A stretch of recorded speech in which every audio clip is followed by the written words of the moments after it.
Hi everyone! I hope you enjoyed our series we made in Canada. This video is just a combination of the previous 4 videos we've posted from our trip, all in one video, so that if you haven't seen it yet, you can watch it all at once. If you've been watching our videos lately, we hope you subscribe to our channel and help us continue to grow. So we'll see you in the next adventure. Enjoy! Hey everybody, we are on the first day of our 8-day North Shore Lake Superior trip, and we're right now crossing the Mackinac Bridge, heading into the Upper Peninsula of Michigan, and then heading for Sault Ste. Marie to cross into Canada. So stick around, and I hope you enjoy this video.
So we just got done exchanging our money to the Canadian. Yeah. We had to go for a little walk I got some loonies and I got some tunics. because our We the didn't. parking was a little weird, so We we didn't decided to realize- park over here.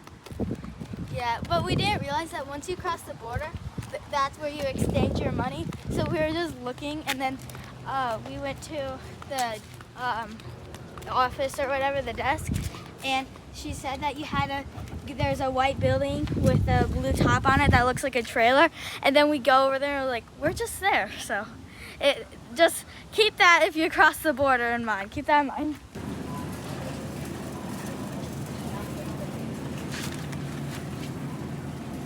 So we're here at Walmart getting some groceries because we weren't sure what we could bring over to the U.S. or bring over to Canada from the U.S. So We got bananas and some meat so far. we're just picking out some groceries for the week. Salami, smoked ham, and bologna.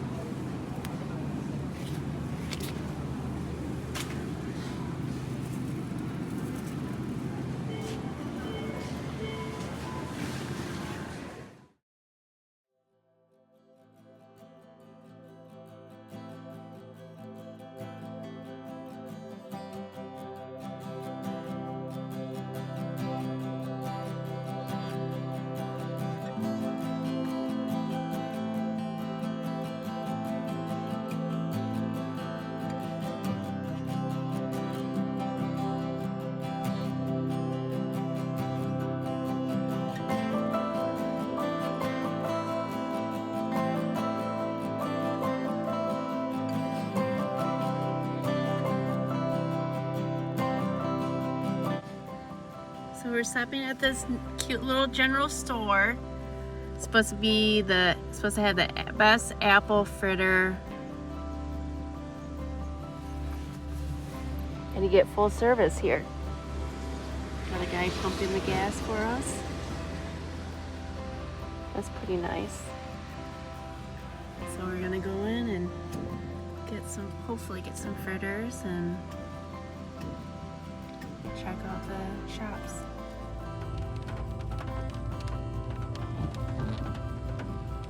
Good evening.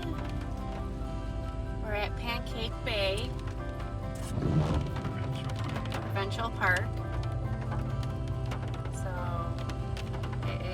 it's 7 o'clock.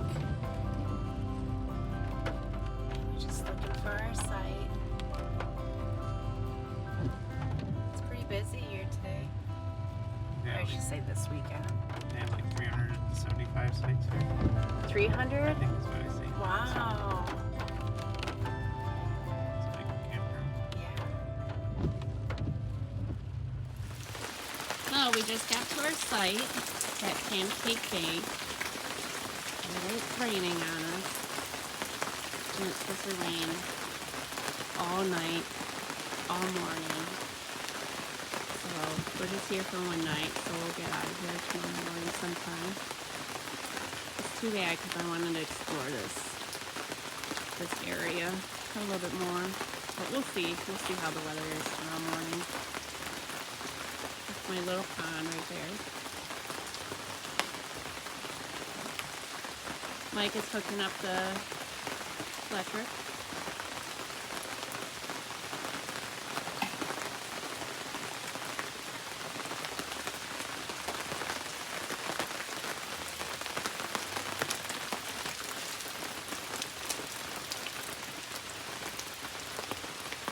We stopped to get apple fritters, and they ran out of the fresh stuff, but we were able to get like a day old stuff, so we just grabbed them.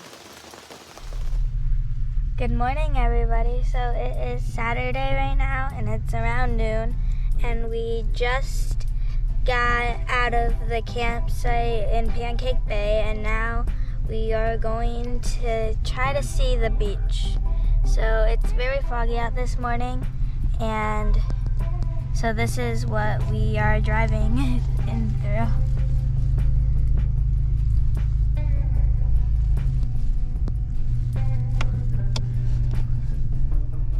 As you can tell, it's very foggy. It rained about all night last night, so it rained, and then when we woke up it was still raining, which was around, I think, 6. Was it still raining or something? But This morning it was a little yeah, it was a little rainy this morning. foggy, huh? Yeah. So yeah.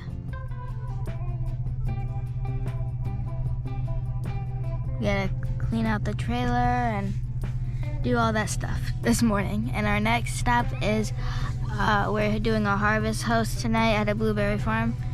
So that's about 2 hours away from here. So we're gonna probably go to some stops and hopefully see some cool things along the way. This is Pancake Bay. Foggy this morning. I'm glad it stopped raining.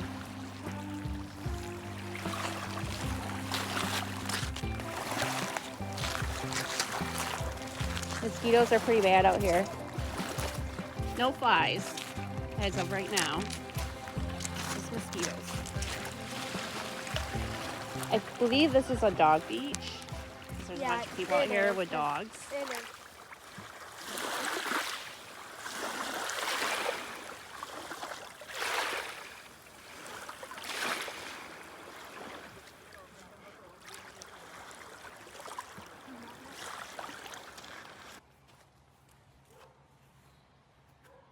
And there's so different events that you can attend. There's a color study, trees, mindful hiking, discovery kit rentals. So the kit includes binoculars, a dip net, a bucket, fold out field guides, and animal handling guidelines. The art in the park kit includes watercolor supplies, stencils, crayons, and activity suggestions. And it also has it in French too.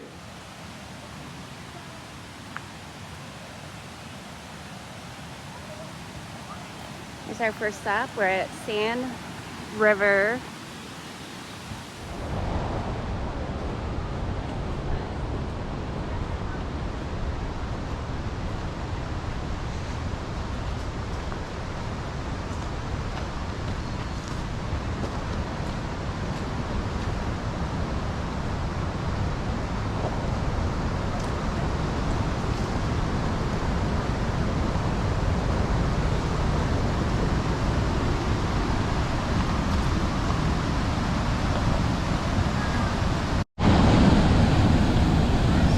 Looks like way up there is some big waterfalls.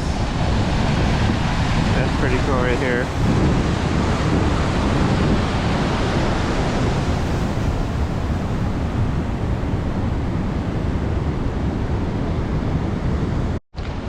Alright, so we're gonna keep hiking down this path and see if we can get closer to the big waterfall. And if you like to take pictures, then this waterfall is a good place to take pictures because it's really cool, or any waterfall is good to take pictures. And this is right off of Highway 17, which is also the Trans-Canada Highway. It's very rocky trail. And if you go out on the rocks by the waterfall, you have to be careful because it is a little slippery. So, yeah, make sure you don't fall.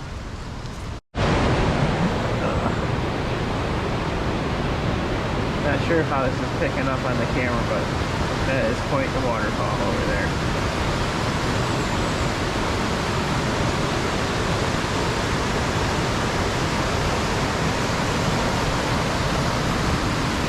It has been super foggy today, so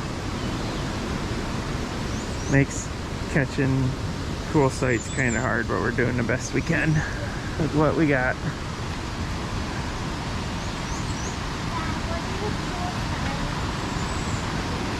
It was okay.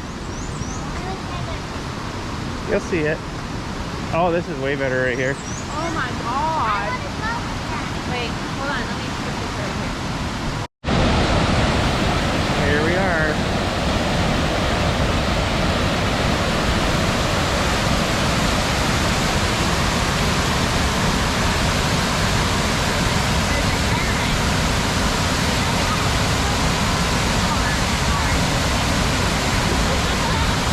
Got done seeing the waterfall up close.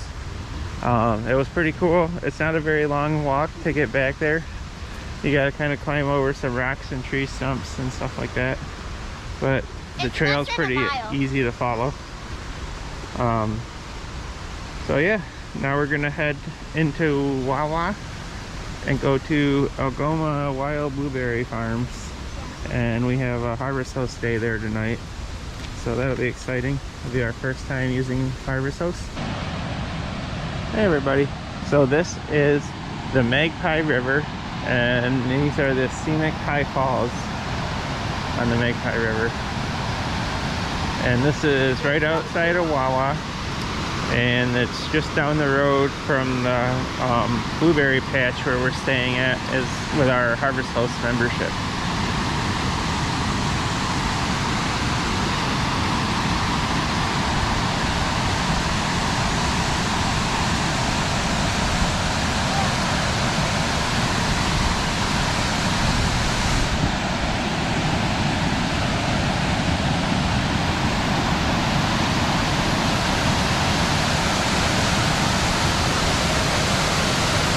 Very foggy today, but there's almost like a mist that's always in the air right here, just from the falls. It would be cool to not have so much fog.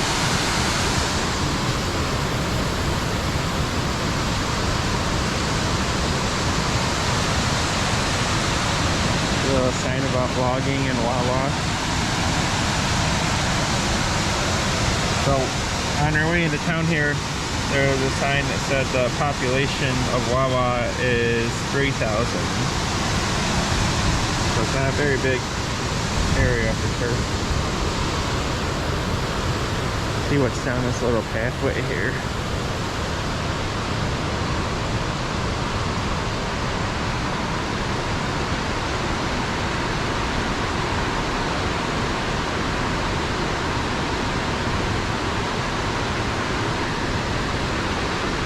So this whole area down here can all fill up with water.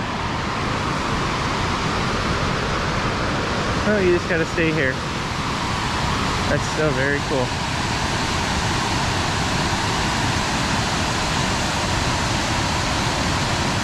So we're here at Old Woman Bay, and you're supposed to be able to see the face of an old woman, but it's pretty foggy, so I'm not sure if we're gonna be able to or not.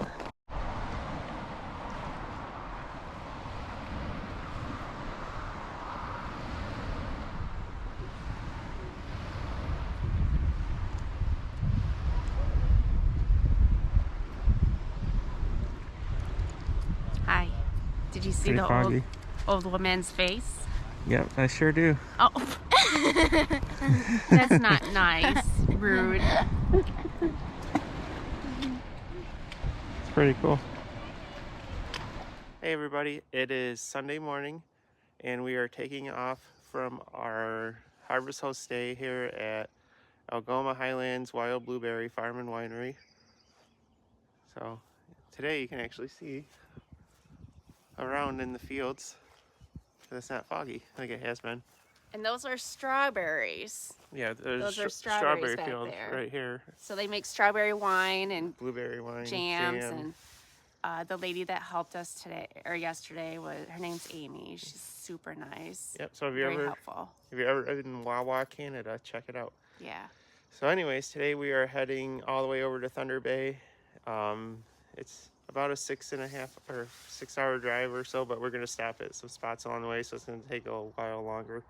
We're gonna check out some waterfalls and canyons, and then we will be staying in Thunder Bay at I think it's Kakabaka Falls Provincial Park, and we're gonna be there for 3 nights and use that as kind of a base to go out and do different things for a few days from there. So we're stopping at Young's General Store. It's right in Wawa. It's right down the road from Harvest Host.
What is it, beaver poop?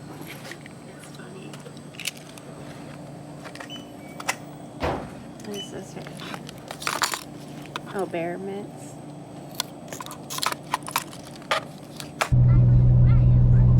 Just driving on Highway 17. We're about 2 hours from Terrace Bay.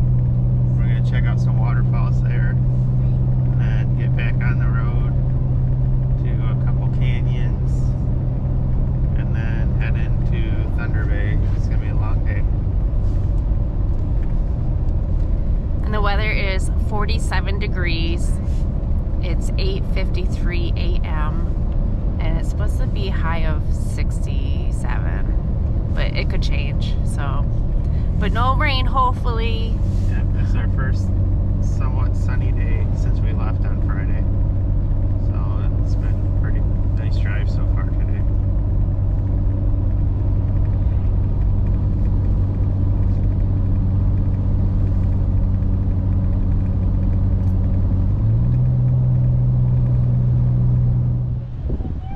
So we are in White River, Ontario, and they have this Winnie the Pooh kind of like a, I don't know what you call it, a memorial or what do you want to call it, but it tells you the history of Winnie the Pooh. And they have this neat little statue. Hey guys, so we made a stop at Pebble Beach in Marathon, Ontario. And there's a little sign here with the history of it. Cool. So we're gonna check it out.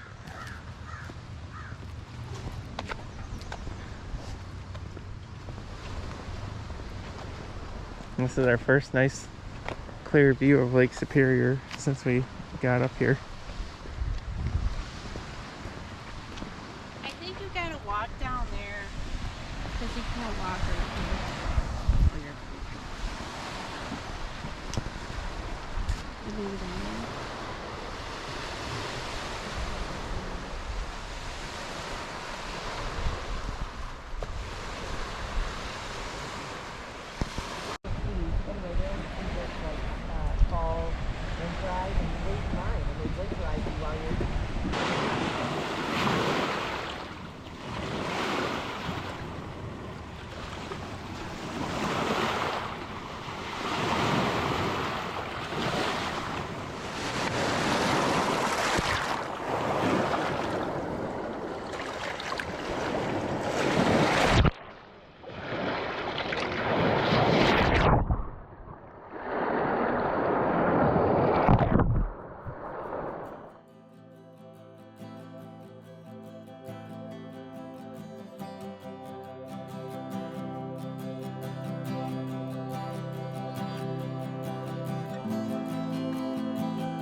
So we are in Terrace Bay at Agosabon Falls, I think it's called. That's how you spell it. If we're saying it wrong, let us know. Yep. And let's take some pictures. When you come here, you're gonna feel a mist. Yeah, it's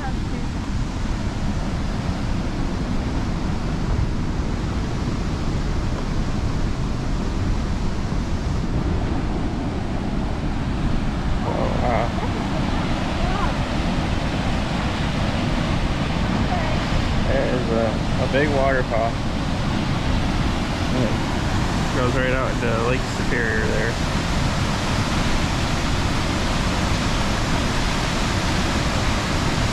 Very cool. You see water, like the mist coming up through the rock there. And then it feels like it's raining on you.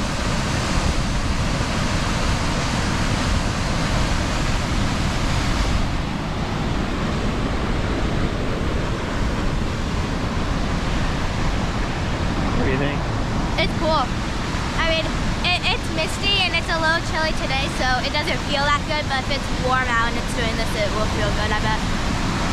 Is it worth driving like almost 600 miles to see? How far? 600 miles again? We're on day 3, right? Yeah. Well, yeah. Yeah. Day 3 out of how many days are we?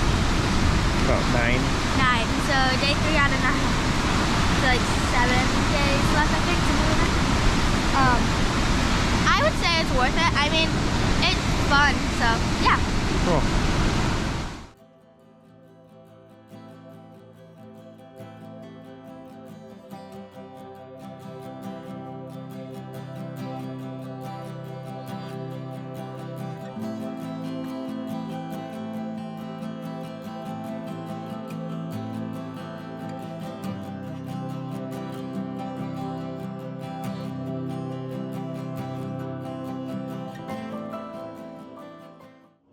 Willamette Canyon.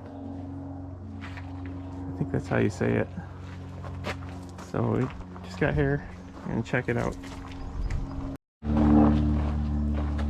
So this is just a short hike to the canyon. I think it's probably one of the longer hikes we've done today, but it's still not supposed to be very far. There's signs up saying there are bears in the area. We gotta keep our eyes peeled for that. But we don't have any food on us, except for Adeline. I do? You're the food. No, I'm not. How dare you? Hey there. So excited to see what the canyon looks like. Oh yeah, so on the way up here, if you're towing a trailer, there's a parking lot where you need to stop and drop your trailer before the road gets really steep and has some pretty sharp turns. So that was something we weren't prepared for. But And you weren't sure about it yet, but yeah, but we did it. So we were on a little dirt trail, and now we're on a boardwalk. that leads to the canyon, I think.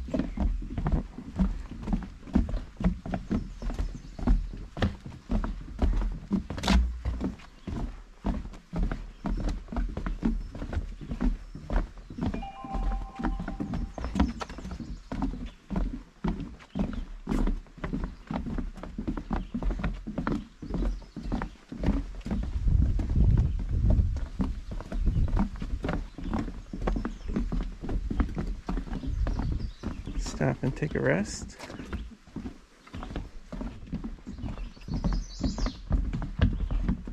And I see a sign up here that says viewing pods. So we're gonna check that out. What's a viewing pod? We're gonna find out. So we got on another bridge, and this is not the canyon bridge, so I was wrong. But it looks pretty cool. You can tell that we're high up. See? So yeah, it's pretty cool so far. We're going to see what the viewing pods are. So yeah, and it looks like there's two different trails that we just crossed. This one and this one, and then here's the sign. So this is the non-accessible trail, and it's because of like this area here. If you were in some type of a wheelchair or something, you would never make it down here. But if you didn't need the wheelchair that often, then maybe I don't know. Yeah, and there's a rope here with knots in it that you can use to hang on to. If you're not in a wheelchair but you need some help getting down a steep slope. Yeah, other than that, it was a little steep. I mean, it's a little hard because of the rocks, but other than that, I can do it. So. And there's some other trails that they don't want you going down because they're trying to rehabilitate the area. Probably for erosion, I'm guessing.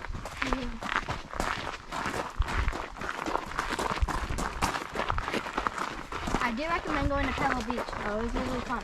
Yeah, Pebble Beach was a nice little stop. I'm glad we did it. And because when you walk on the pebbles, the sounds that it makes, it's like, I love it.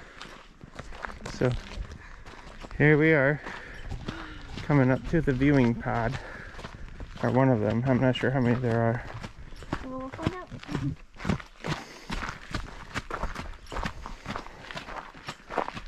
Whoa.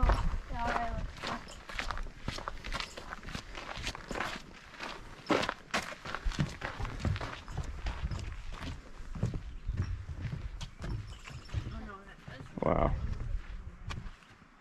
There's no bridges in this.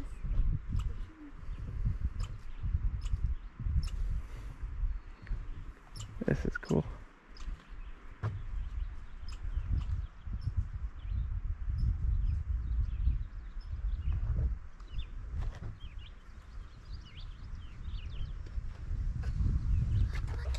So, what? Oh, chipmunk. So there are, I remember hearing about this. There's actually plants and trees and stuff growing down here on the canyon floors that only grow in Arctic environments. And they're able to survive down here because of how deep the canyon is and how little sunlight that it receives, even on like a clear sunny day like it is today down at the canyon floor. That's kind of cool. Oh, look at it. There's water over there. It's cool how there's water and then goes into the canyon.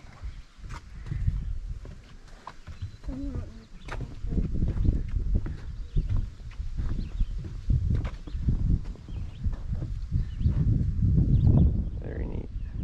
Thank you for watching the first part of our Canadian trip along the north side of Lake Superior. If you haven't already, please subscribe to our channel and stay tuned for our next video. Hi everyone. Hey everybody, welcome to day 4 of our Canadian adventure along Lake Superior. Today we are in Thunder Bay at Fort William Historic Park. And it is Monday, so it is Canada Day today. Yeah, so if you're enjoying this series, please like, subscribe, and share our videos, and we're gonna go check this place out. Yeah, so stay tuned. Yep.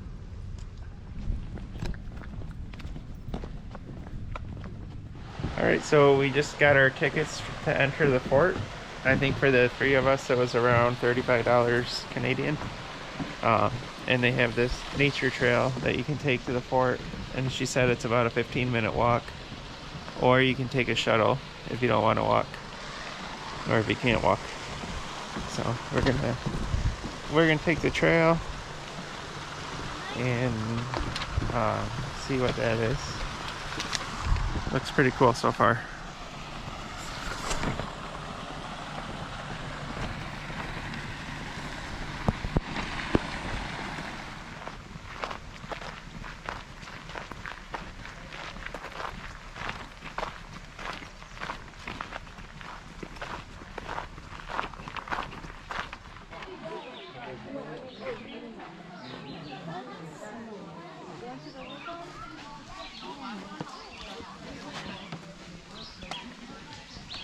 I have some still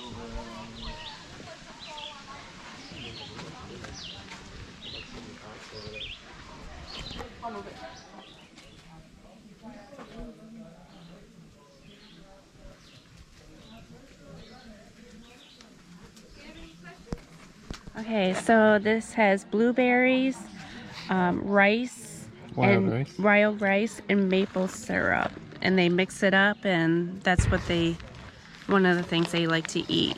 It's good. Yeah. You can It's really like a taste snack. the blueberry.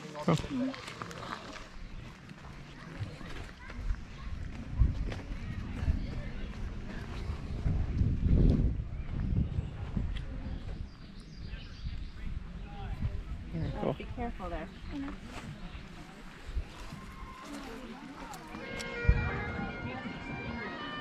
They're getting all the instructions, eh? Yeah.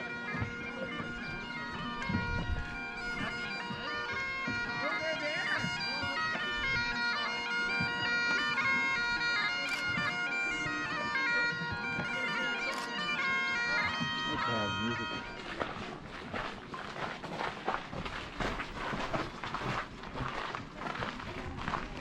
So now we are entering the fort. I had heard that. Actually, I had heard that.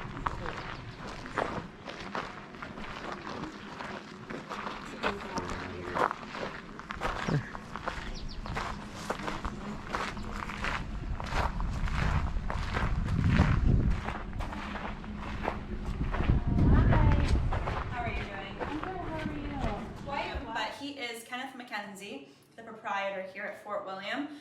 So he is ensuring that everything is running smoothly throughout the entirety of Fort William, throughout the whole entire year, so not just the rendezvous months. So we are living on that side of the home with our daughter Margaret. We are also sharing the residence though. So we have a claim over this side, Whereas on the opposite side is actually reserved for the schooner ship captain, who is traveling from Sault Ste. Marie to Fort William, bringing goods that are much too large to carry by canoe. Not sure if you've ever tried to put a cow into a canoe before. Yeah, a few Doesn't times. work. Doesn't work very well, does it? So the schooner ship is really good to bring over livestock, furniture, barrels of foodstuffs, as well as material for our tradesmen to be working with and creating things out of. Even the glass you see in the windows would have been brought over by schooner ship, packed very, very tightly, but most of it would break anyways. And the last person that's going to be living here with us during the winter months, just along the back wall here, there is one more kind of secret room, and that's reserved for the cook of Fort William, George Hans.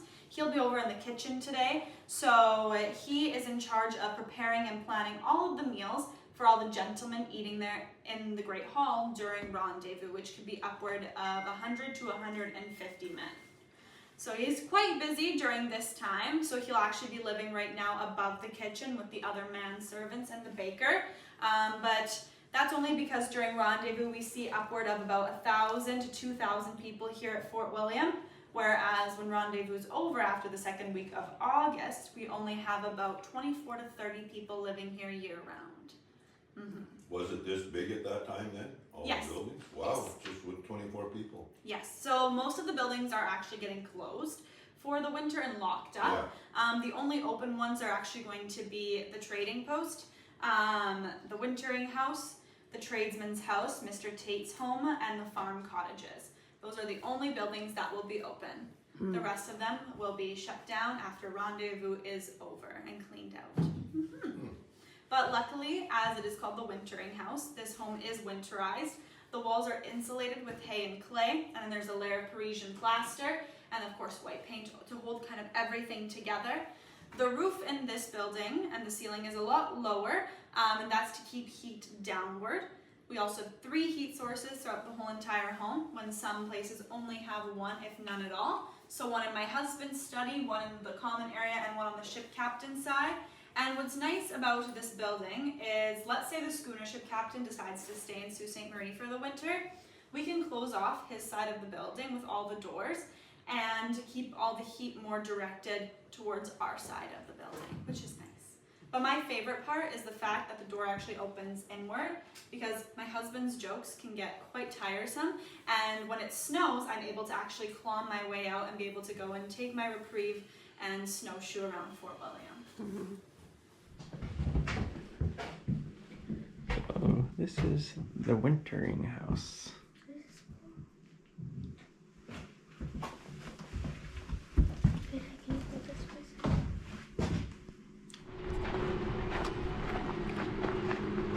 So that was the wintering house again, and that's where they would stay for the winter. The people that ran the fort, as well as the schooner captain.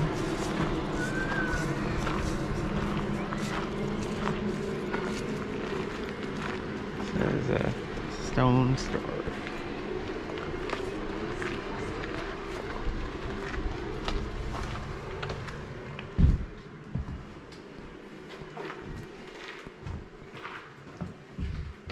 Very cool. Lots of barrels.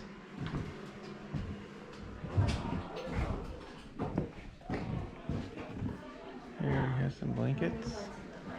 Here you are in the gentleman's shop. So this is, you have 2 shops. You have the necessary shops on one side and you have the gentleman shops on the other side. This is more the luxury goods that you can find here. So clothing, tableware, sanitary products, tobacco, tea, all sorts of like extra things that you could buy with your wage. Got a size 12? Oh, very good question. I do not believe so. Oh, sorry, I can't buy anything. So there wouldn't be any money transaction here. There would be like an account book. So your name would be written on the account book, and then everything you're purchasing would be listed there and then taken off your wage at the end of your contract. So it's easy to overspend. But yeah, so we have. Did you see any partners on site today? No, those guys with the top hat? Not yet. Not yet. They might be hiding in the Great Hall. So if you see them, that's like those are the kind of person who would do their shopping here. And if you want to play dress up, we do have a few things. We have Voyager outfits and we have European dresses outfits. If you want to try something on. Do you? Yeah? You don't know? Do you want to have a look at it before you take a decision? Yeah. Okay. Do you want to look at the dresses? Okay. Go through the layers. Yes, it works. Great. So we're going to try to reposition that properly. There. I'm going to attach the front tie first.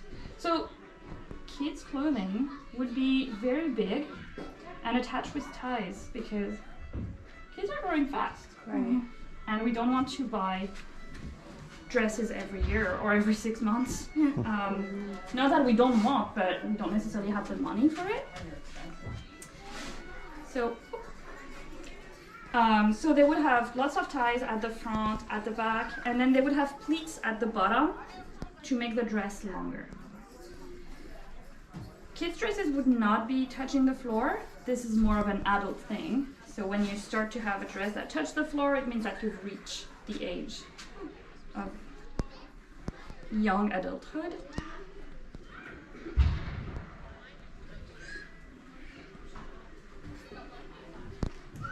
Here you are. Okay, let's find a hat. Pink ribbon or brown ribbon? Pink ribbon. Pink ribbon. So this goes under your ponytail. Almost like.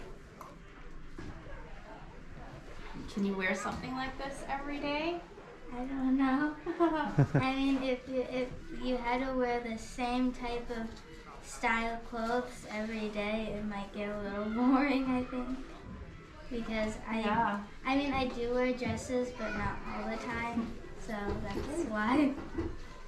See how we're used now to have many dresses and each type of clothing in our wardrobe, but like in 1815, you would have.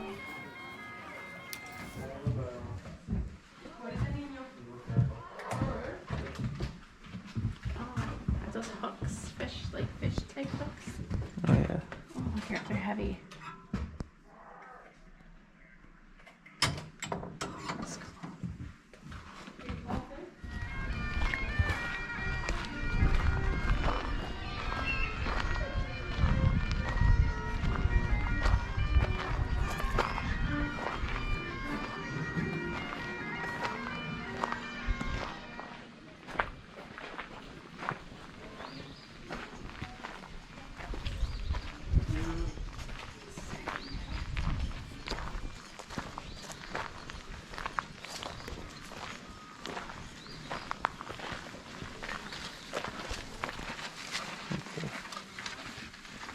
Prison. You're going? Well, this is the prison. No? Yeah, good. You don't have to stay this. So when you get in trouble.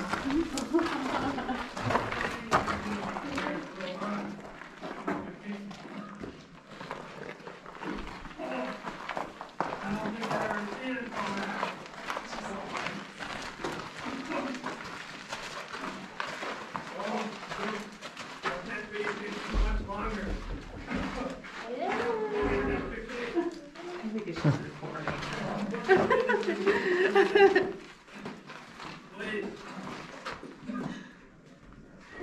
He's been in there for a couple 100 years, so. Same story. He gets drunk and.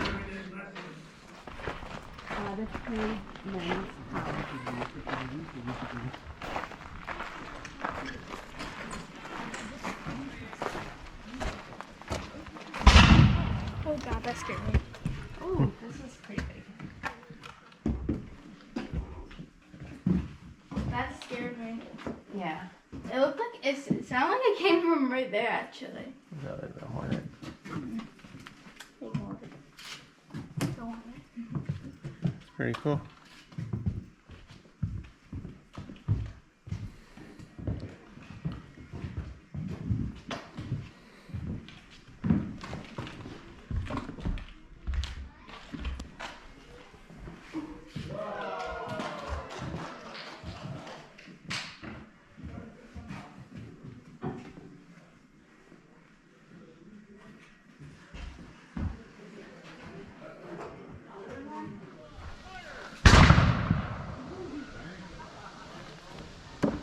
Oh, good job. For the one just on the side there. The dark blue.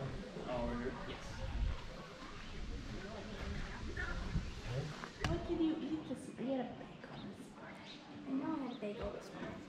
This is fun. I like doing this kind of stuff. This is sticker. Having fun? Yeah. I Are you like having this fun, kind of Adeline? stuff. Huh? Are you having fun? Yeah. Are you Are you- learning a lot? Kinda. I don't know. Yeah. Are you appreciating life more?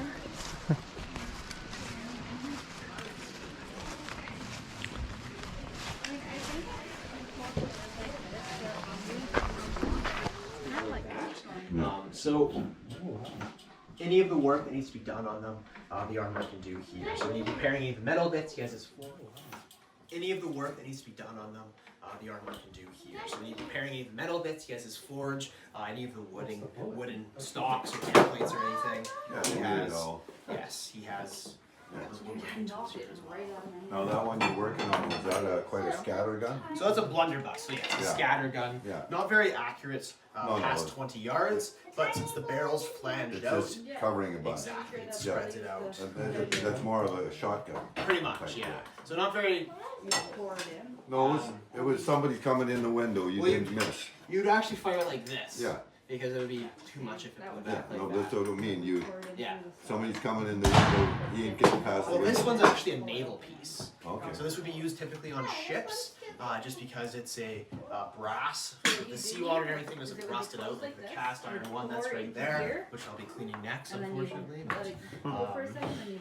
Yes, but you have to be very, very, well, this one you don't have to be as cautious because it is brass, but with any of the metal barrels or anything, you have to be very cautious to clean them almost immediately after, because black powder is very corrosive.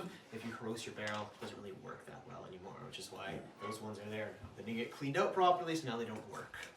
Yeah, that'll do it. Exactly. Okay, thank you. Yes, no problem. Have a great day. Don't eat those. Yes. Don't You eat don't them. wanna touch them too much, you don't wanna eat them. They're not chewing though.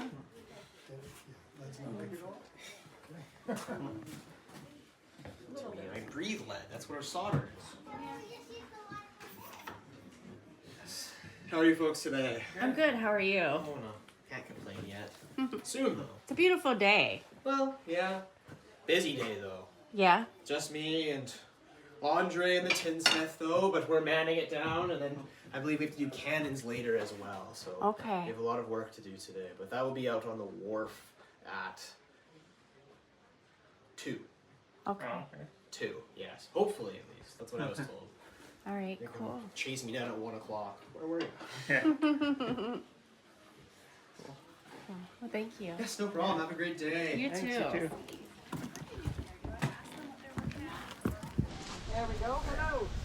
Flintlock musket. That means that this piece of flint is going to hit the piece of steel, put a spark in the can. That'll ignite the powder. Pour in there. Not real stylish, are they? Yeah. I know, I know. That'll send a flash through a hole into the barrel. It'll ignite the powder. Then you pour it down the muzzle.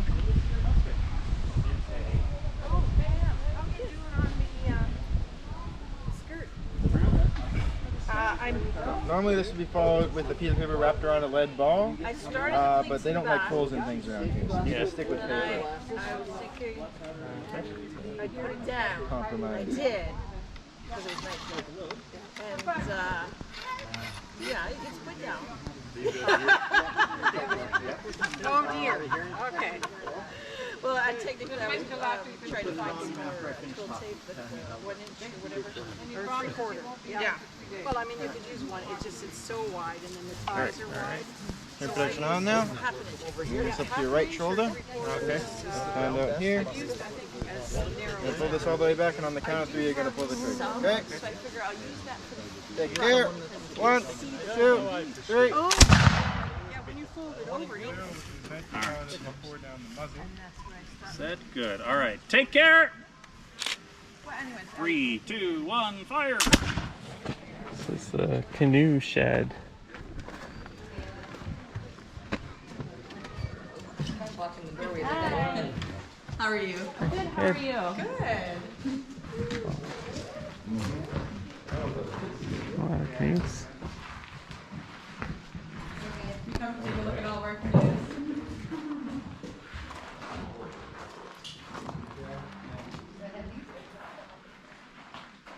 How long does it take? About 300 hours. Wow. So half of that is just collecting all of the material, and then the other half is actually building it like we're doing today.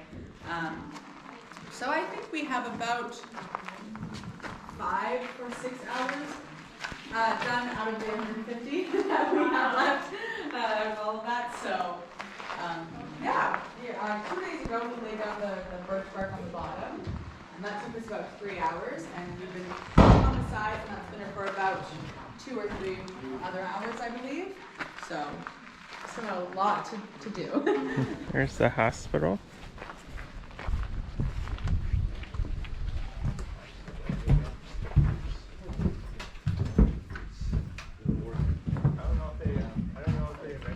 I find myself under.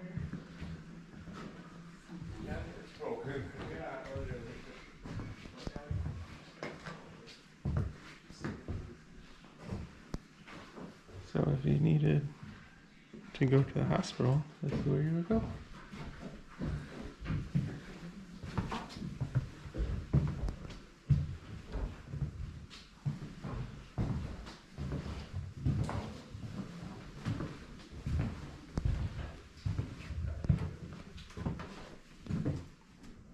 It's like maybe storage in here.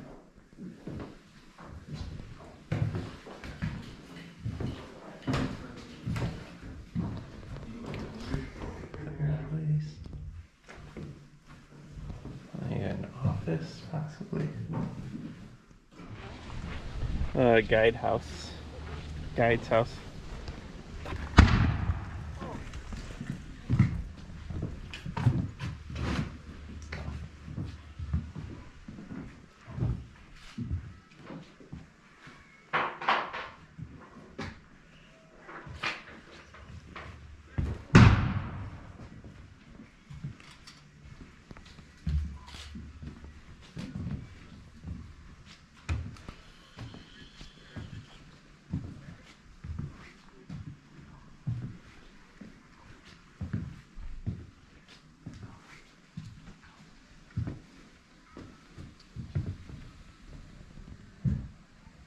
Checkers.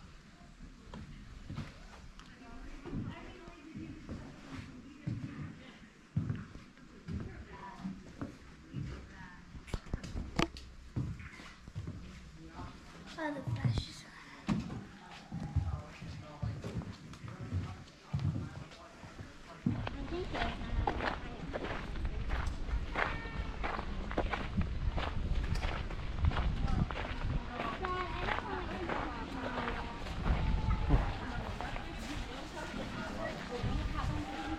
Handguard.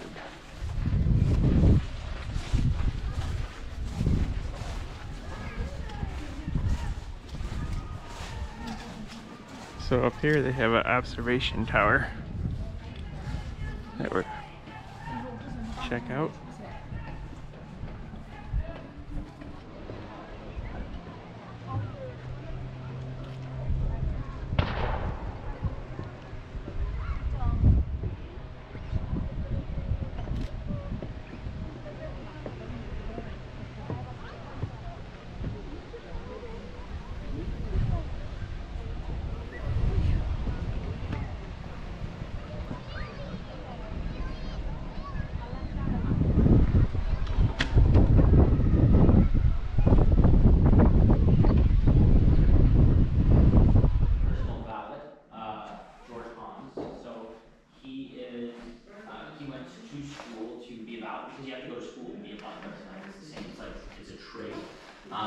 So, I've broken my coat, but it's alright, I will fix it.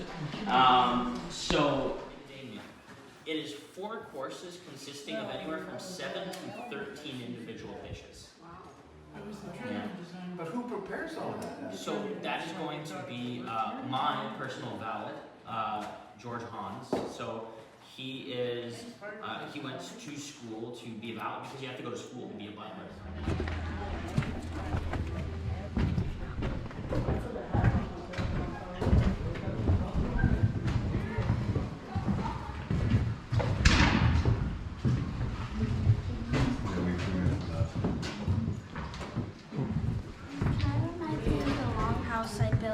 social studies. Oh yeah. A little bit. Because this is how it would be kind of set up. It would either be a big longhouse with a room with beds. This is where the people that were higher up in the trade companies would have been staying when they were here.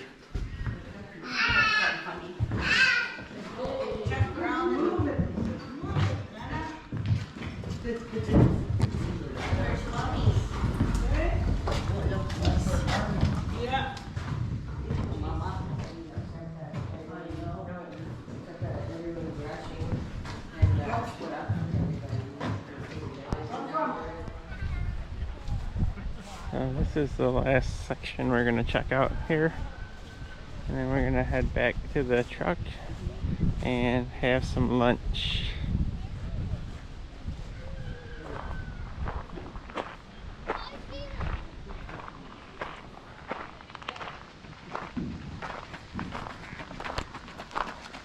Here is the dairy and ice house.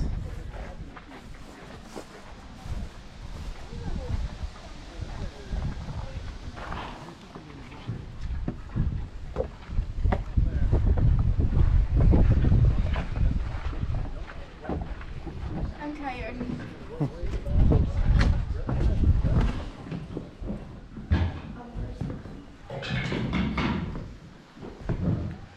Sunday, Hi. how are you folks doing? Good. We're just about to start churning some butter, so maybe you could give my friend here some helping hands. So wash your hands, there's a pump right outside. Perfect, just like that.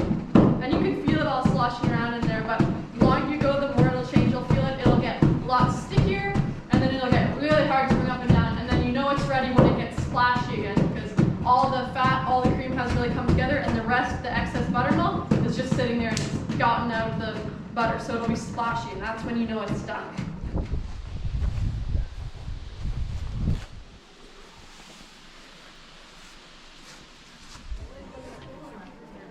There's nothing in here. Oh, just the barn.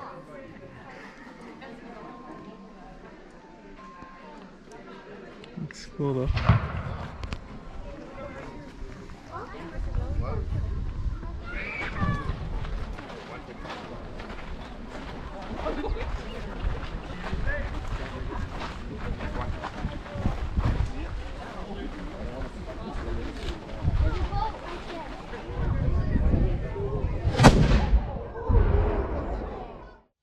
Good morning. It's Tuesday. It's raining. Just sitting here drinking a cup of coffee. It's supposed to rain all day, so we did a lot of sightseeing yesterday, and it's beautiful up here. Beautiful. There's so much to see and do, and met some awesome people. Met a lot of awesome people on this trip, and thank you so much for talking with us and just letting us know like what areas to check out, and we thank that so much. We love meeting people. So I think today we're gonna just check out some of those restaurants that you suggested, and just do a little bit of shopping and just take it easy and see what else to check out. So stay tuned. So these are called Thin Berry. And then we got the Breakfast poutine. poutine, breakfast poutine. I got bacon, eggs, and a Finnish pancake. Alan's got pancakes. We got pancakes. And we're at this restaurant called Tina's Breakfast and Lunch in Thunder Bay. Is that good? I had the poutine. Awesome. Hi everyone. We stopped at Maltese Market. Maltese Market right down in Thunder Bay. Thunder Bay. And we spent a lot of time in there. So what did we get? So I got this, and it's Persian? A Persian. And there's like one where it's like 6 that you can get, but we didn't get that. And then I got this it's like a cheesecake, raspberry cheesecake milk. So I'm excited, and everything there, it's decent price. And then there's like different, like it's all over the world kind of stuff that you Okay, get. and we got some Tuscany bean salad, some maple syrup, and some Applewood smoked Baby Bell cheese. Awesome. All right, see you later. So we are just arriving at, I think it's Trowbridge Falls. So we're gonna take a little hike and look at some more waterfalls. We spent most of the day at William Historic Park, or Fort William. Yeah, Fort William. And we got a lot of video and stuff there. So check out some waterfalls and then maybe head back to camp or find something else to do between here and there. So stick around and we'll show you the falls.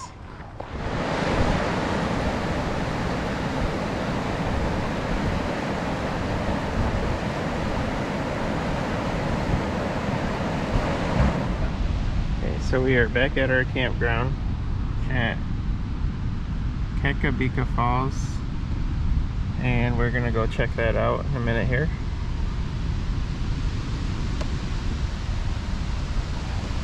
And then after that, we're gonna head back to our campsite, get a campfire going, and relax for the rest of the night.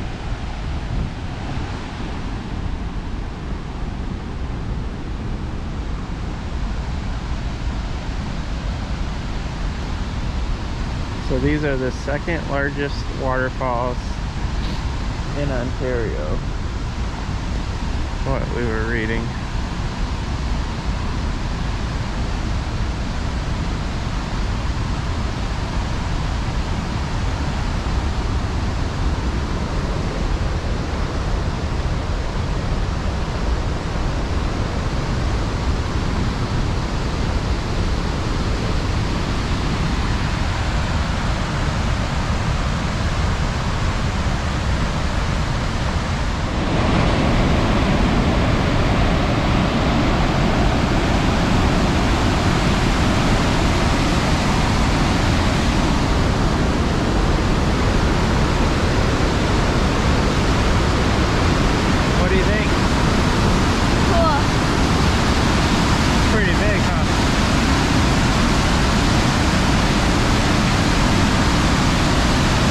Biggest waterfall you ever saw? Well, that other one was pretty big. That one, I think it was the first one we saw. Oh, in Terrace Bay? Yeah. I think this is bigger though. They said this is the second largest fall in Ontario. Really? Yeah. Where's the first largest one? I have to look it up. Maybe we can go. Maybe. It just bounces off the water. That's crazy. Crazy, huh? Think of how fast it's going right now. That just blows my mind. Well, let's go see what else we can find.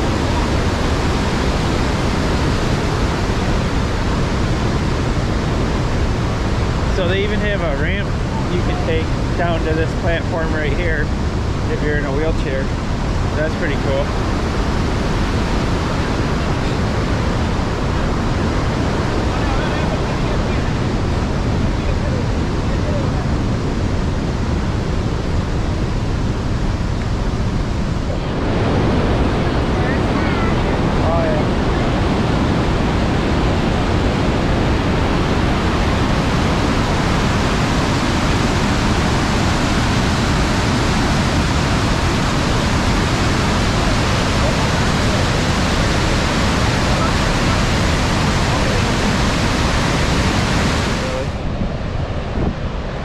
So this is a bridge where you can walk across the river just above the falls.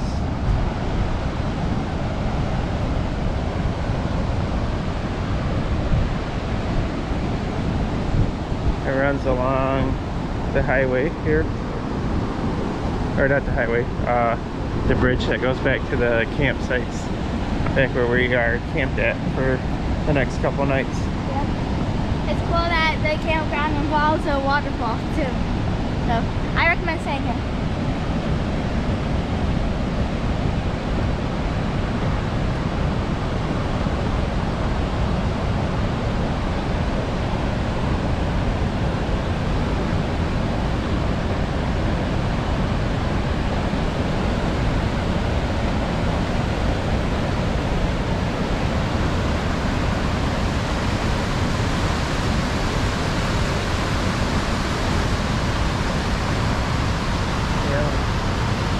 See that big wall over there?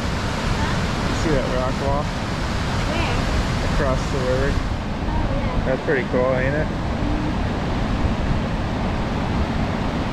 Alright, so we just crossed the footbridge and now we were heading down to the other side of the falls. Wow. This is pretty cool. You're like right here next to it. We're camping here. This is my boat.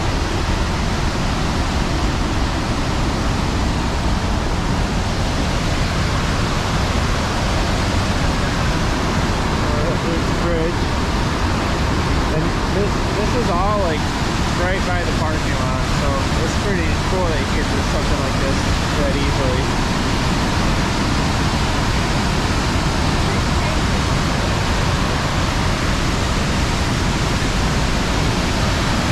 I can feel it get on me a little.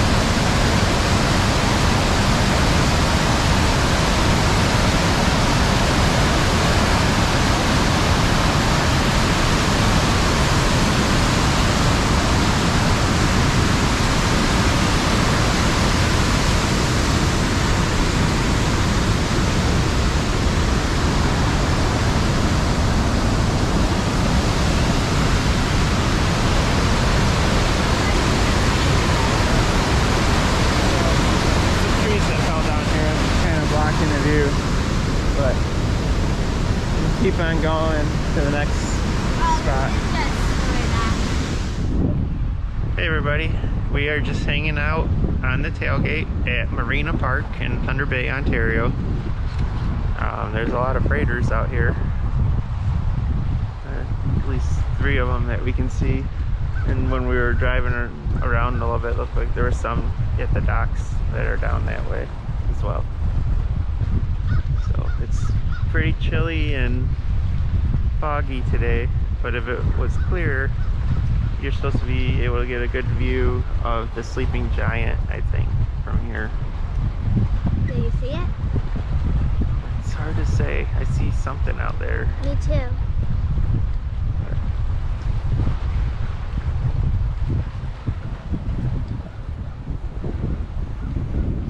Pretty nice down here. So you having fun today? Yeah, we did a lot today. Yeah, we had some awesome breakfast, and we went to a Maltese market. There were some really cool things that you could get there from And different places. we went to a couple thrift stores. We went to Walmart, and now we're here. Yes. And after this, we might drive up a mountain. What?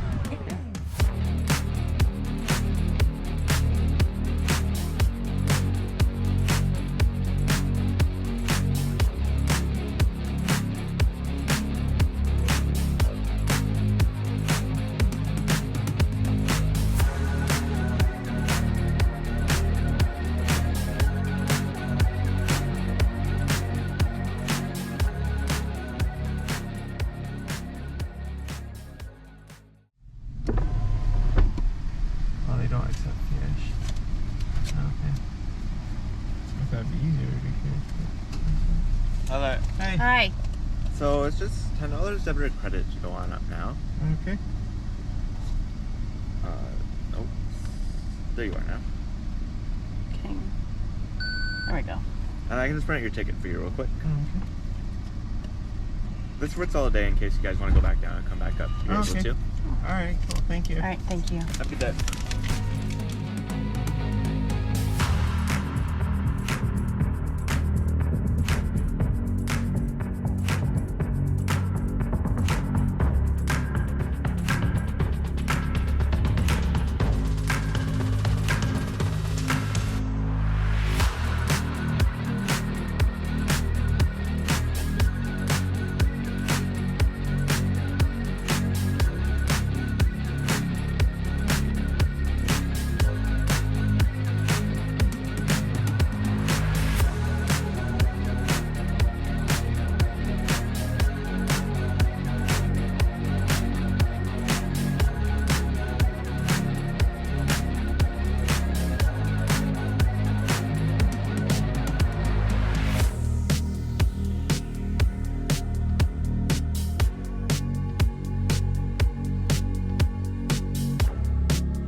everybody. So today we are driving from Thunder Bay, Canada to the Porcupine Mountain State Park in Michigan's Upper Peninsula. It's going to be a long day on the road, probably 10 hours or so by the time we stop at a few places along the way. But we were able to pick up a campsite last night there for 2 nights. So that'll give us time to really explore the park one day and then get on the road and start heading home the next day. And then we'll probably stay at a Harvest Host somewhere along the way on the way home. But yeah, sometimes on the state park sites, you'll get on there and try to book a site and they'll all be reserved. And then like that yesterday morning we checked and they were all booked. And then last night we checked again and we got a spot for 2 nights with electric, which is what we were looking for. So it worked out pretty good. But yeah, we're gonna stop at some waterfalls and some lighthouses and different sites along the way. So stick around. So we got to the border of the United States and Pigeon River. And Pigeon River. So Grand Junction, I think's the name, right? Or Grand Portage is the name of the city. Welcome to the United States of America. Let's see if they'll let us back. Yeah. Yeah, let's see.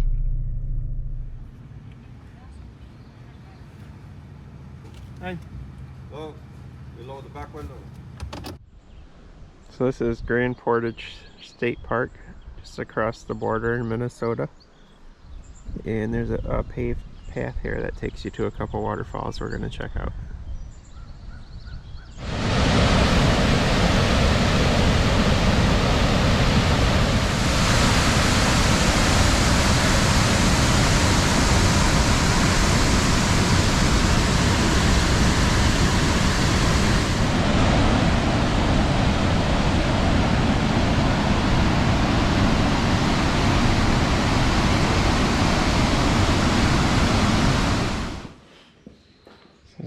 Generator. This is the oil house where they kept all the fuel supplies for the lighthouse and the generators and lanterns and everything. It's cool in here.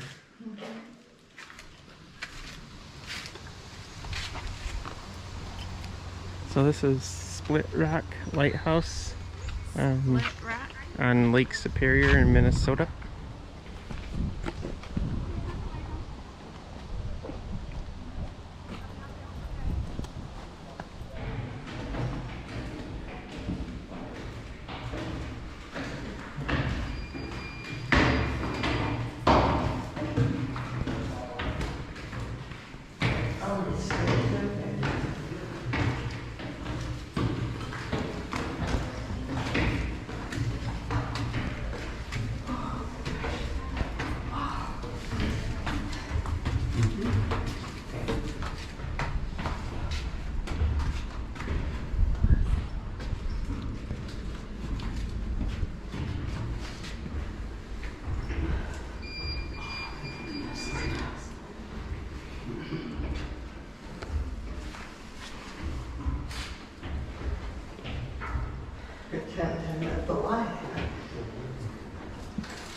That's pretty cool.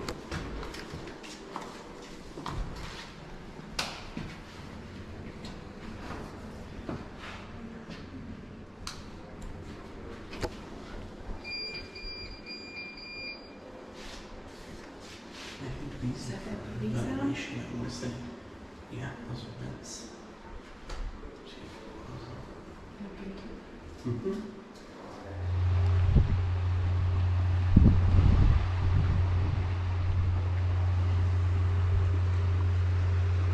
So now we are hiking a trail to the Lake Superior shoreline where you're supposed to be able to get a good picture of Split Rock Lighthouse on top of the cliff that it's built on.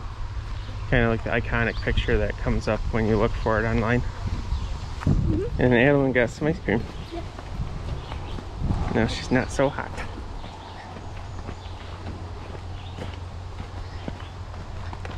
What do you think? Are we going to go swimming today, maybe? Hopefully. If not today, I know a lot of good spots around our next campsite that we can swim.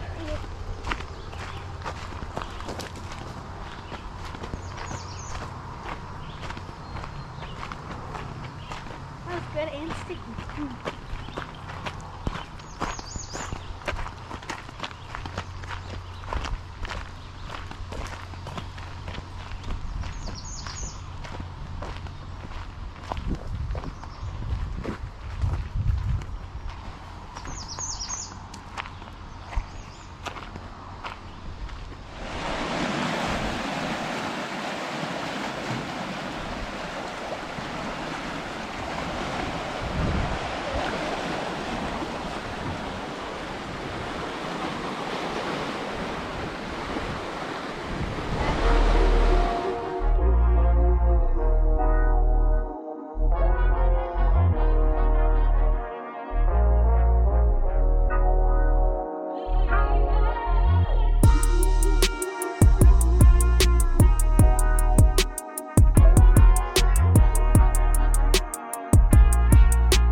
Hey everybody, it is day 6 of our trip around Lake Superior, and we are at Porcupine Mountains Wilderness State Park in Michigan in the Upper Peninsula, and we're going to be here one night. We pulled in late last night, and we're spending the day today sightseeing and hiking, and then tomorrow morning we're going to head back towards the Mackinac Bridge and maybe cross and maybe not. We're not sure yet. We're going to find some place to stay near the bridge, either north or south of it.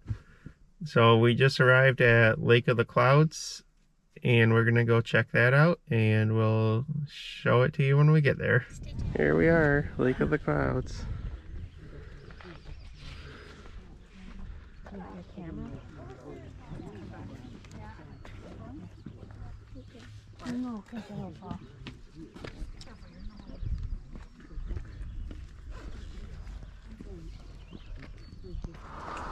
So we just made a little stop here at Carp Lake Mine.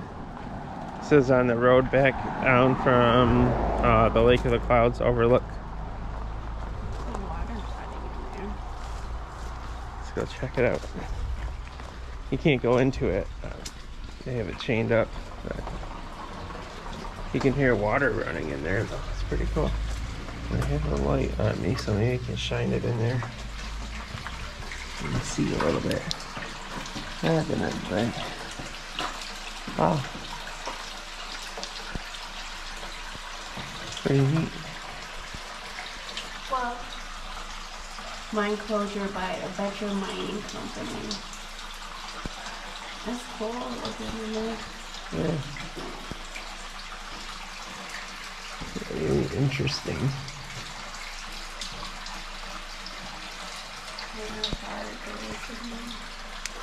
Yeah. We're at Bond Falls. It's about an hour from Porcupine Mountains, and we're going to check it out.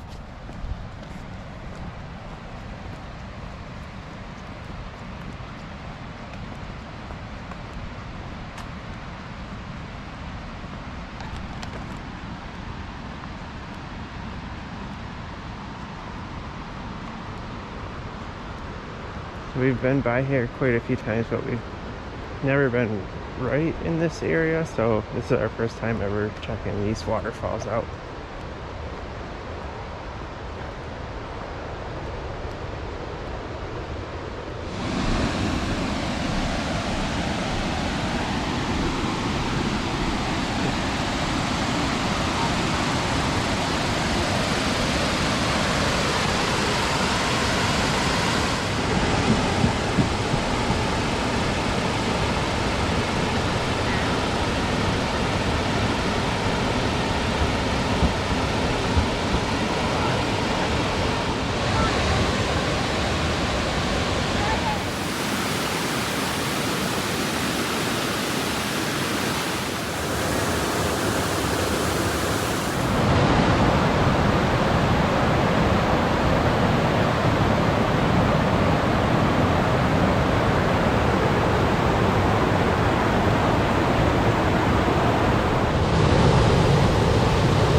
Hey everybody, it's day 7 of our trip and we are on our way to Brevard to do a harvest host at the Gourd Barn, I believe it's called.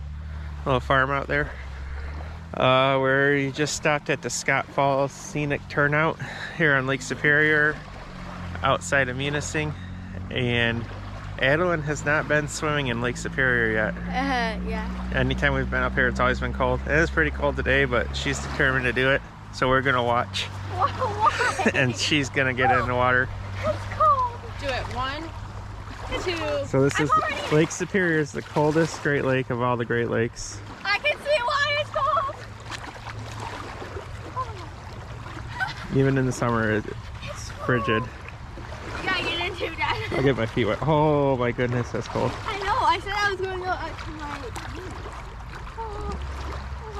It's shallow. Dive in. Last time we were here was in September last year, and it was a cold, windy day, and there was waves crashing into the shore up there, like big, probably like 2 to 3 foot waves, and it was pretty cool watching them crash into the rocky cliffs over there.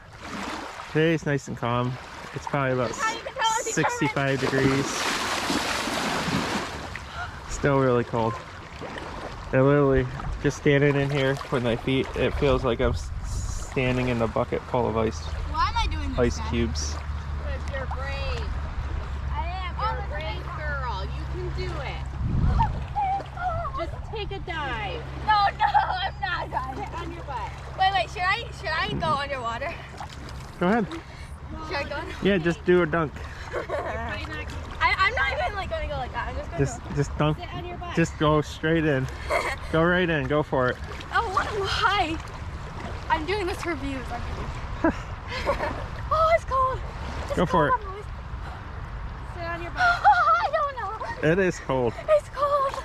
I can't feel. I've been standing there for like can't feel 5 my minutes and I legs. can't feel my feet or my ankles. I'm just going to get my face wet. You don't have to get your hair wet. Just It's cold. Oh my god! It's freezing! I found my Mickey Mouse!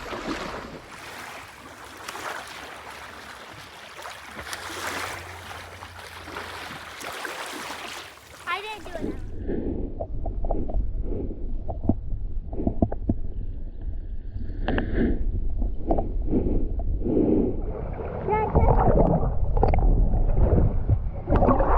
Alright everybody, so we just arrived and got settled for the night at our harvest host, the Gourd Barn in Moran.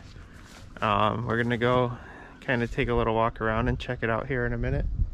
But it's pretty nice here, nice and quiet. They got a nice big open area. You can kind of park wherever you want. We picked a spot along the edge here by the woods. Just didn't even have to unhitch the trailer. It's pretty flat. Put some blocks under the left side, was a little bit lower, and I raised the back of the truck a little bit so I could get the trailer level without having to unhitch it. That way in the morning just gotta lower the front jack back down and get the blocks out and take off, and then we'll head home tomorrow morning.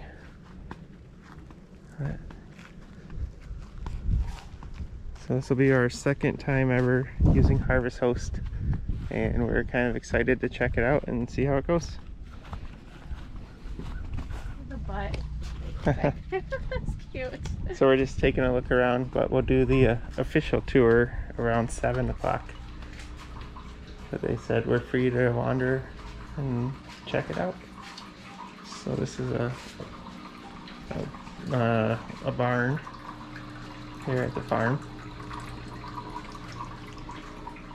that they have set up as like their little shop. What's today's date? Today is July 5th. 5th? Yes. I have a guest book.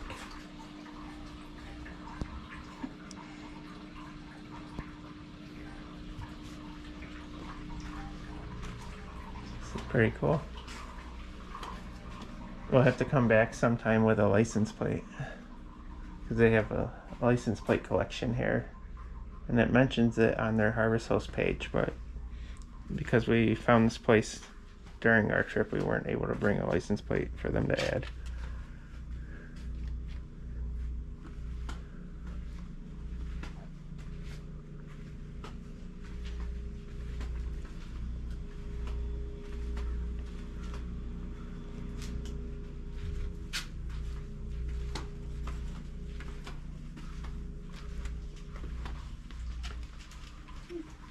What do you find? Kids art. Oh, cool. You can color a little birdhouse. You can make your own sun catcher. Nice. Neat. There's an umbrella on it. What do you think so far? Pretty cool? Yeah, it's cool.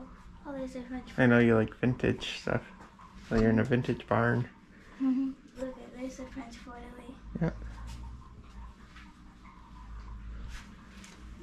Alright, so we'll maybe do some more video of the tour here in a little bit. Oh, that's cool. Look at this one. Look at this one. Isn't that cute? Oh, yeah.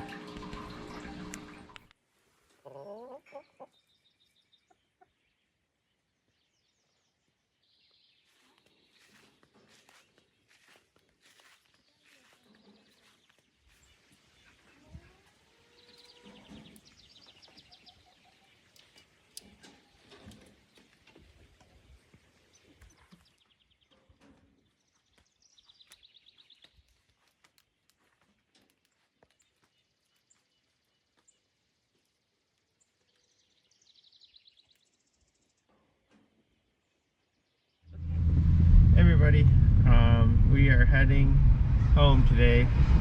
We spent the night outside of St. Ignace in Moran at the Gourd Barn with our Harvest Host membership, and that place is really cool, so if you're ever around the area, check it out.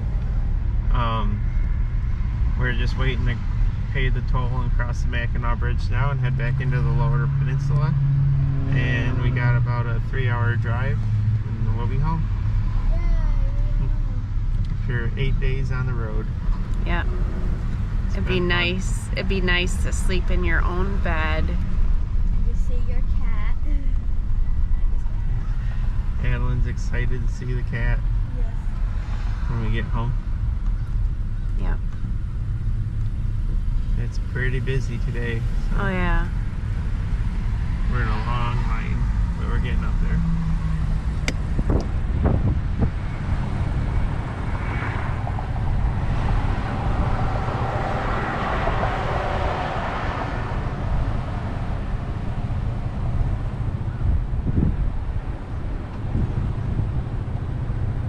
Hey everybody, we just arrived at Chiller Mania, which is the store of the Michigan author Jonathan Rand. Michigan Chillers, American Chillers, Ready for Nortner, and yeah, so he got, like, we got books from him that was signed, and in one of the books it was a save this card for a free poster that's worth $6, so Yep, we're and going this is in. right on our way home from the UP. Yeah, it's located in the Indian River area, and if you get one of his books, it says where it's located at. Yep, so we decided to stop by here on our way home so Adeline could get her poster.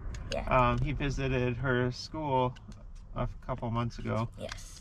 So this will be kind of neat to check out. She's Yeah. been wanting to come here ever since she met him. Yeah, I'm excited. Hi everyone, so we are at Chillermania and we just got done, so I had my free posters thing. I got the Village of the Dolls poster, and then I got one of his newer books for a poster, and then it was really cool because Jonathan Rand was actually there. And then I got American Chillers, Minnesota Mall mannequins, and then in here they gave me one of the trading cards for that book, and then a bookmark. And then I got this one for Petoskey, and then they gave me one that matches it, a trading card again. And then I'm too happy to speak. We're like talking and saying how I like writing and stuff, and he said that he had a journal and he was looking for like a home, so he gave it to me. So it's just like a writing journal, and then he signed it, and then he signed that. Oh yeah, and he signed all the other books too. So it's dark and stormy, and then there's some blank ones where you can write in it. And then, last but not least, I got some trading cards. Oops. I got some trading cards. So the trading cards, there's only Michigan Chillers or Freddie Fortner cards. So yeah, I'm happy.